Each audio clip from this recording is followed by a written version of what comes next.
വലിയ തോതിലുള്ള പ്രശ്നങ്ങൾ പ്രതിപക്ഷം ഉന്നയിക്കുമ്പോൾ ബീഹാറിൽ നടക്കുന്ന നിയമസഭാ തെരഞ്ഞെടുപ്പ് മാത്രമല്ല 2026 5 സംസ്ഥാനങ്ങളിലേക്ക് നടക്കുന്ന തെരഞ്ഞെടുപ്പ്, അതിൽ 4 സംസ്ഥാനം ഒരു കേന്ദ്രഭരണ പ്രദേശമടക്കം നൽകുന്ന റിസൾട്ടുകൾ അത് ഒരിക്കലും EVM ഡിപ്പെൻഡ് ചെയ്താകരുത് എന്ന പ്രതിപക്ഷത്തിന്റെ ആവശ്യമാണ് ഇപ്പോൾ സുപ്രീം കോടതിയിലേക്ക് പോയിരിക്കുന്നത്.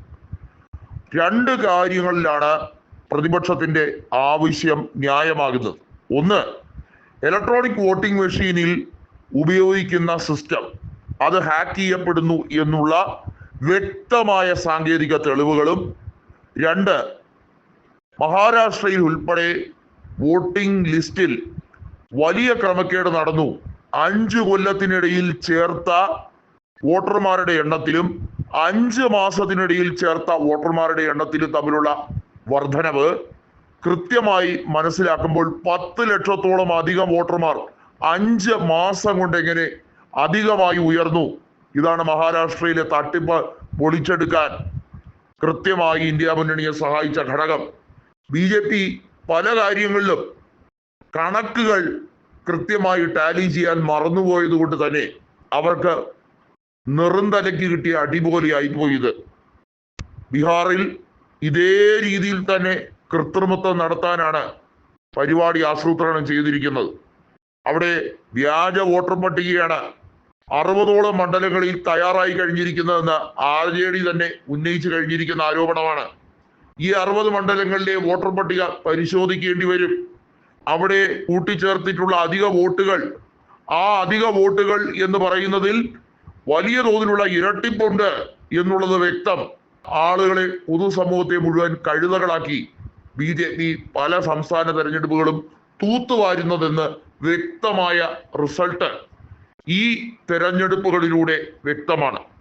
ഓരോ സംസ്ഥാനത്തും ഇത്തരത്തിൽ പല രീതിയിലുള്ള ആസൂത്രണമുണ്ട്. അവരുടെ കയ്യിൽ plan A, plan B, plan C എന്നിങ്ങനെയാണ് അവരുടെ പോക്ക്.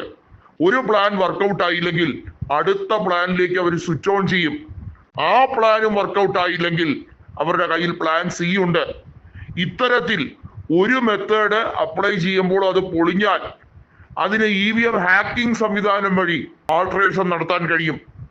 അതായത് മഹാരാഷ്ട്രയിൽ നടന്ന തട്ടിപ്പ് രീതിയല്ല ഹരിയാനയിൽ അവർ പ്രയോഗിച്ചതെന്നും ഹരിയാനയിൽ നടത്തിയ തട്ടിപ്പ് രീതിയല്ല അവർ ലോക്സഭയിലെ പല മണ്ഡലങ്ങളിലും ജയിക്കാൻ വേണ്ടി പ്രയോഗിച്ചതെന്നുമാണ് പ്രതിപക്ഷ നേതാവ് രാഹുൽ ഗാന്ധി വ്യക്തമാക്കിയത്.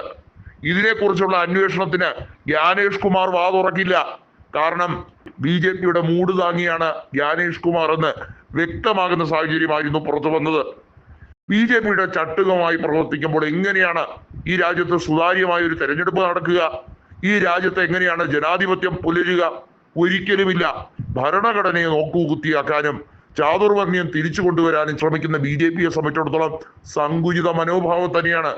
അവർക്ക് പാർശ്വവൽക്കരിക്കപ്പെട്ടവരെ എന്നും അവരെ ഭയപ്പെടുത്തി മുൾമുനയിൽ നിർത്തി ഒരു വോട്ട് ബാങ്ക് സമൂഹത്തെ സൃഷ്ടിച്ചെടുക്കണം, ഹിന്ദുമത രാഷ്ട്രം ഉണ്ടാക്കിയെടുക്കണം. പ്രതിപക്ഷം ഉള്ളിടത്തോളം കാലം അത് നടക്കാൻ പോകുന്നില്ല.